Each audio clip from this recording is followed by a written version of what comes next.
Guten Tag, grade 10s, and welcome to your next section of work. Today we will be doing the mammalian tissues. This is the next section after mitosis and stem cells and cancer. Alright, so now from the beginning we did organic molecules and inorganic molecules. After that we then moved on to cells and the organelles of the cells and how those work and how those function. And then we did the differences between animal and plant cells. And then I went on to the idea of how those cells can make more of themselves. And then after that, we spoke briefly about stem cells and how we can try and convert these non-specific cells into a specific type of cell. Now, if I put a whole group of the same type of cell together that serves the same function, I'm going to create a tissue. Okay, so now we are looking specifically at mammalian tissues, or animal tissues for that matter, but more specifically mammalian tissues. We're not going to get into the nitty-gritties of all the other weird and wonderful things. Also, we are doing the basics of each one of these types of tissues. You can understand that each one of these can become more specific in certain parts of the body, and they can actually almost do different jobs sometimes, and they can secrete certain different substances. Let's quickly remind ourselves about what the word secrete means.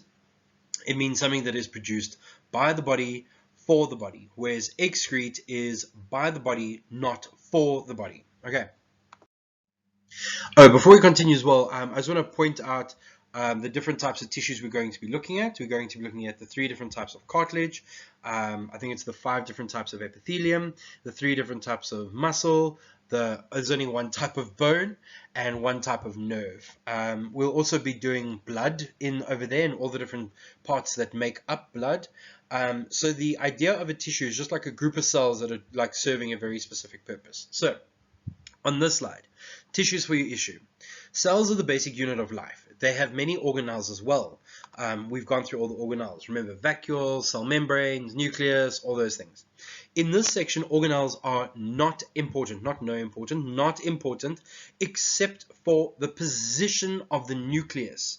All right, so when mitosis, we were just focusing on the nucleus itself and the chromosomes. We're now just looking at the position of where the nucleus actually is. That is important. So many cells make a tissue. These tissues have a specific functions and they are functionally specialized. We say that they have become functionally specialized through the process of differentiation. I love asking that word. You need to know this. So other ways that we can pronounce it. So we can say, oh, that cell has differentiated, or it's gone through the process of differentiation. It's just the process of becoming different, okay? But different and specialized to do a very specific function or job, okay? So that's what the term up top there, functionally specialized, actually means. So there's examples. We've got some bone, muscle, liver, blah, blah, blah, blah, blah, blah, blah, blah. Then, many tissues make a, said, organs. Yes, it's on the board. And then many organs make a system. We are only going to get up to the level of systems this year. We're not going to go maybe a little bit about organisms as well when we do some ecology. All right, so the first one we're going to be looking at is called epithelium. So this is a surface cell, okay? It is something that lines the surface of the body. Now, the surface of the body becomes complicated as well. The skin is a surface, correct? You guys are all 100% okay with that. It is exposed to the air, water, whatever else you put on it. So therefore it is a surface. But the inside of your mouth technically is also a surface. And that joins to your esophagus. So that means anything that is facing towards the inside of the body is also a surface. Then you're going to get to the stomach. That has a surface where the juices are actually touching those cells. That is the surface of the stomach. You have the surface of the small intestine, large intestine, so on and so forth. So remember that the inside lining of your entire digestive system is also a surface. The inside of your lungs is a surface as well, okay? So if it is exposed to anything from the outside, it is a surface. If it is not, we're not going to talk about it, all right? But there are some instances where we might bring it up very, very, very briefly. So the first one is we're going to look at squamous epithelium. it is squashed. Its structure is squashed. It literally looks like you smash your hand on some dough. It is squashed. They are extremely thin and fat. Now what you can see, thin and flat, not fat, thin and flat. What you can see in the diagram above over there is that they are very tightly interlocked between each other. So it is this very thin level which is going to allow for diffusion to take place really quickly. Remember, the thinner something is, the faster it can diffuse. Think of a cell membrane. It's extremely thin to allow for substances to move across really quickly. So these cells are very thin as well. One, because they're going to act like a barrier, and two, they're going to allow for diffusion to occur extremely rapidly, and sometimes it's extremely important.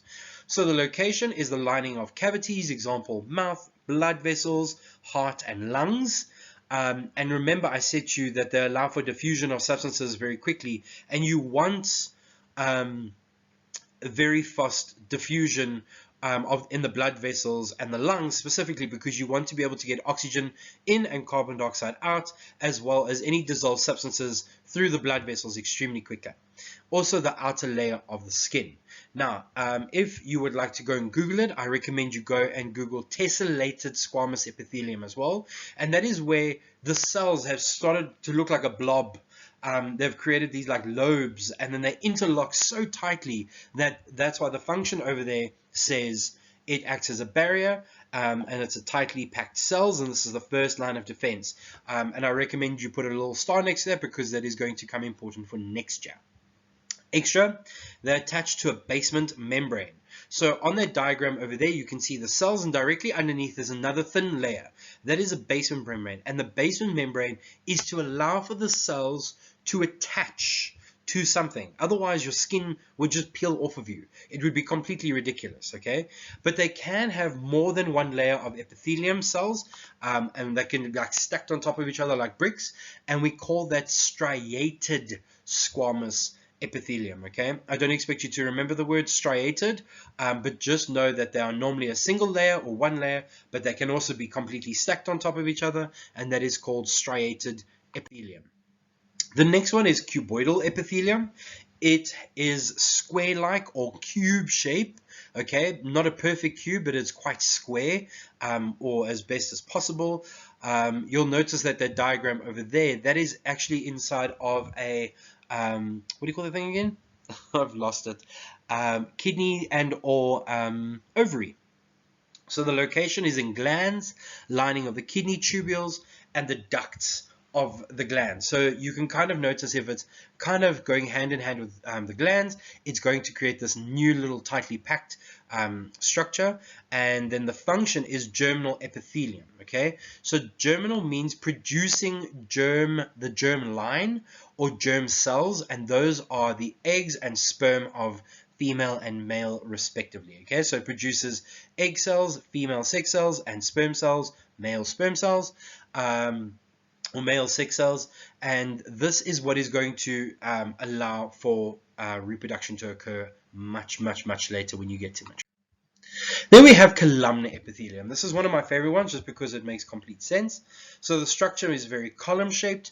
It's very elongated, and please note that you are able to recognize this for the simple fact that the nucleus is very low away from the surface, because it's involved in a lot of absorption, okay? So the function over there, sensory reception, absorption, and protection, okay? So this is found in the lining of the stomach and intestines, inner ear, and mouth. So in each one of these cells, you'll recognize that sometimes they are molecules which are slightly heavy, okay? So if you moved your head like this, what do you think is actually telling your brain you've moved your head?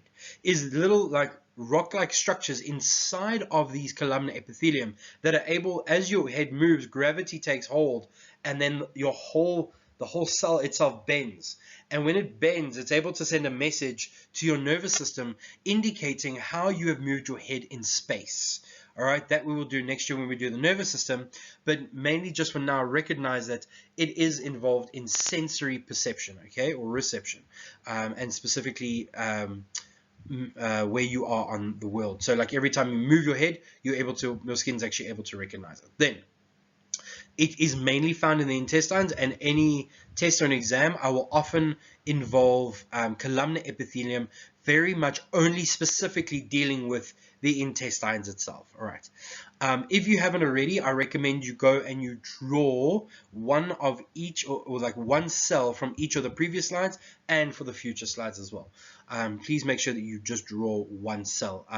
I will ask you to recognize these things, and I'm brutal when it comes to it. Like, I will go over it when we go back to school, but I'm extremely brutal. Like, you need to be able to recognize these things based on where the nucleus is in the shape and the structure. All right, then we have ciliated columnar epithelium. Okay, so it's a column shaped with hair-like outgrowths. If you put your elbow on your palm and you move your palm towards your other elbow and you flick it backwards and forwards, that is ultimately how the cilia move. Okay, but now go run to your family or like sister or brother, whatever you have around you, and try and do it with as many people as possible, so you get this idea that these hairs are constantly moving, and as they're moving, they're going to be moving objects.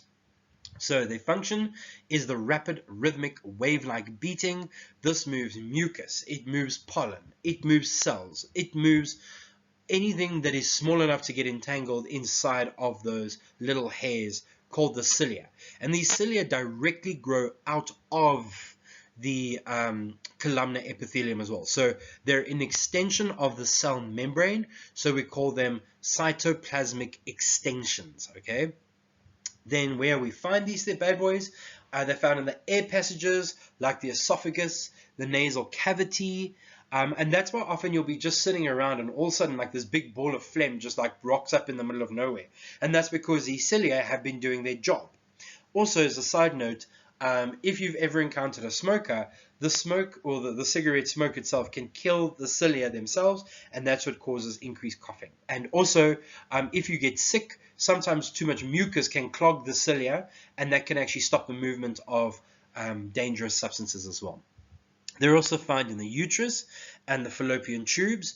Once ovulation has occurred and the egg is now inside of the fallopian tubes of the female reproductive system, it needs to be moved. It's not just going to haphazardly float through the system and hopefully like reproduction or fertilization will occur.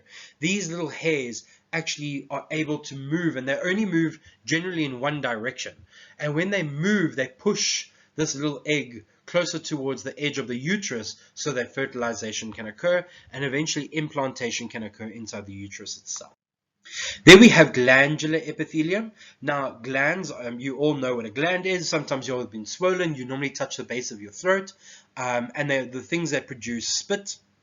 They produce a whole lot of secretions in your stomach, your intestines, your pancreas. These things are absolutely wonderful, and they really do a lot of like good work for you. So they're columnar with goblet cells. So I've indicated what a goblet cell looks like in the diagram on the top right hand corner over there. It says BM over there, that's for basement membrane. We have CT, which is connective tissue. We'll talk about that later. And then right at the top we have goblet cells and secretions. Okay, so these are cells that actually sort of have been pushed inwards, and they secrete large amounts of substances that can really do a lot of good work, and they're found all over the place. So they're in all glands and intestines, so to a large extent they're going to produce a lubricant like structure as well, and that lubricant structure is going to allow for your food which you've eaten to move through the digestive system easily, so that it doesn't affect you in any weird and wonderful ways.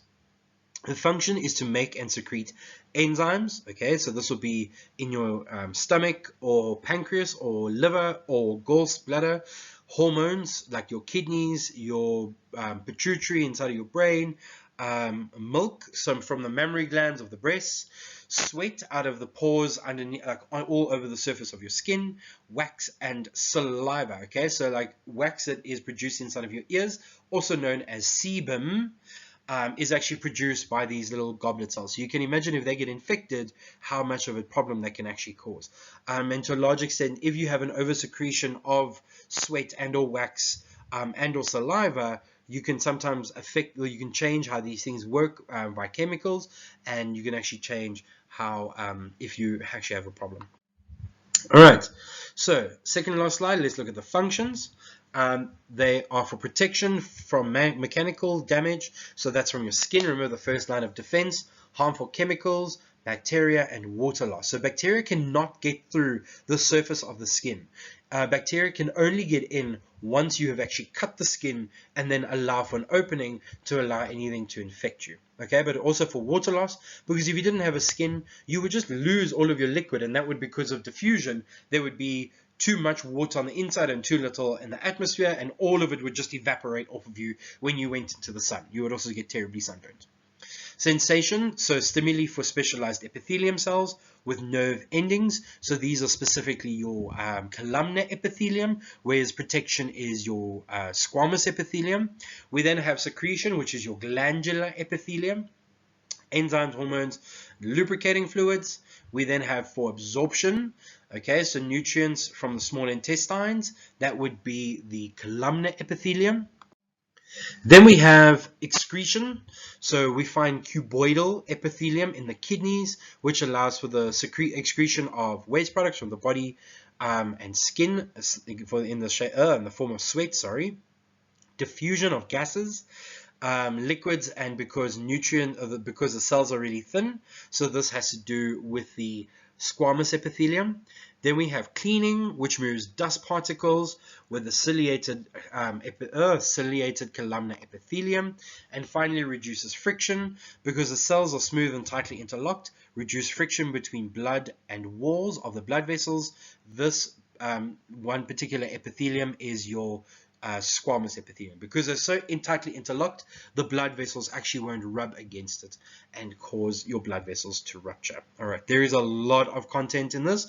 As quickly as I went through that, I want you to write all of this down. I need you to draw every single type of cell, and when I went through the functions, I mentioned every single type of epithelium that is closely related to it. I recommend you make a nice little table for yourself indicating which cell type goes where. All right, ladies, look after yourself. See you soon.